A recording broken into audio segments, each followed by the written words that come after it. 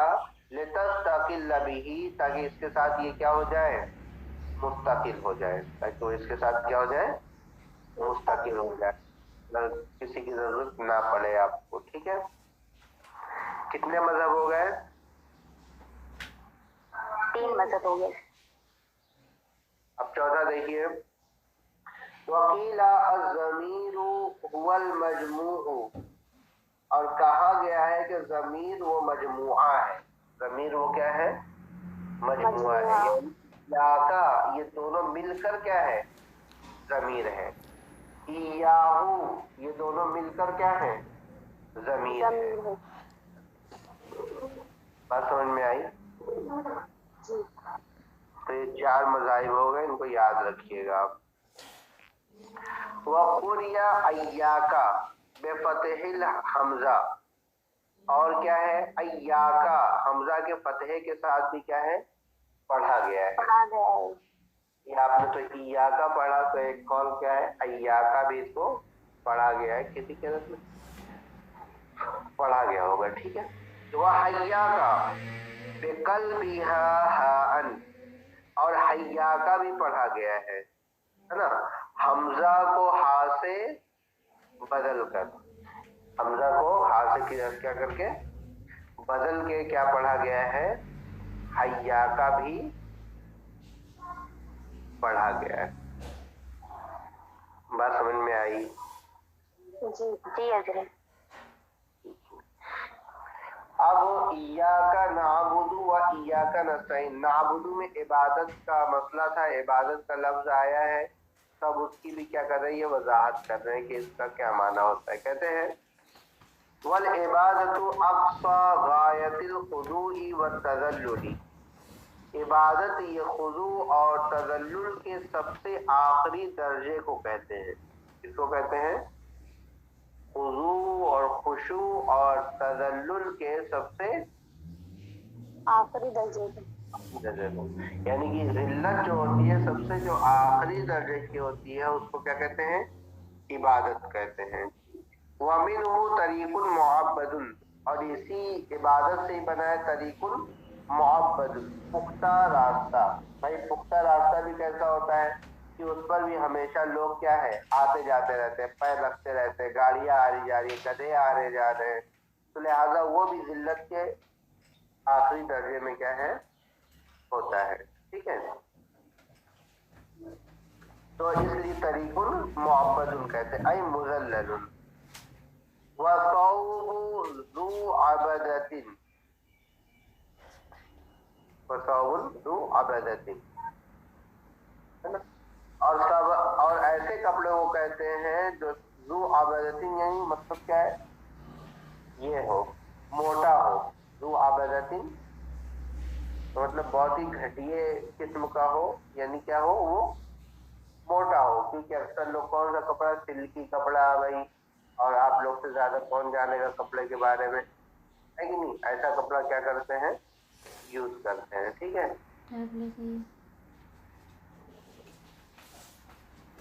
وَثَوْبٌ ذُو عَبَدَةٍ، اور اس کپڑے کو بھی کہتے ہیں جو کیا ہو موٹا ہو. تو لہذا اس کو بھی کیا ہے بہت ہی زبردست طریقے سے لوگ کیا کرتے ہیں اس کو استعمال کرتے. مان لیجیے اگر موٹا کپڑا ہے تو لوگ نیچے بچھا دیتے ہیں، ہے نا، بیٹھنے اٹھنے کے لیے.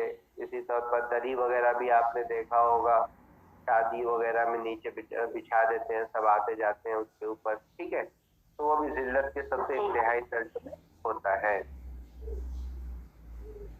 وہی کہہ رہا ہے ثوب ذو عبدۃ اذا کان فی غایۃ الصفاقۃ، جبکہ وہ بہت ہی کیا ہو گھٹیا ہو. جبکہ وہ بہت ہی کیا ہو گھٹیا ہو. وَلِذَلِكَ لَا تُسْتَعْمَلُ إِلَّا فِي الْخُضُوعِ لِلَّهِ تَعَالَى، اور اسی وجہ سے اس کو استعمال نہیں کیا جاتا ہے مگر اللہ تبارک و تعالی کے لیے خضوع میں. یعنی عبادت جو ہے سب سے اعلیٰ درجے کی ہے نا، گھٹیا پن ہوتا ہے اس کے اندر، سب سے اعلیٰ درجے کی ذلت ہوتی ہے. تو لہٰذا یہ صرف اس لیے کس کے لیے ہوتی ہے، صرف اللہ تبارک و تعالیٰ کے لیے ہوتی ہے، اس کے علاوہ اور کسی کے لیے عبادت نہیں ہوتی. اور سمجھ میں آئی؟ آگے جو ہے اب استعانت کے تعلق سے بتائیں گے کہ استعانت کیا ہے، تو کیا بات ہے. ٹھیک ہے. ترجمہ سمجھ میں آ گیا سب کو؟ جی حضرت. ٹھیک ہے، اس کو ملا لیجیے گا، انشاءاللہ پھر آگے پڑھتے ہیں.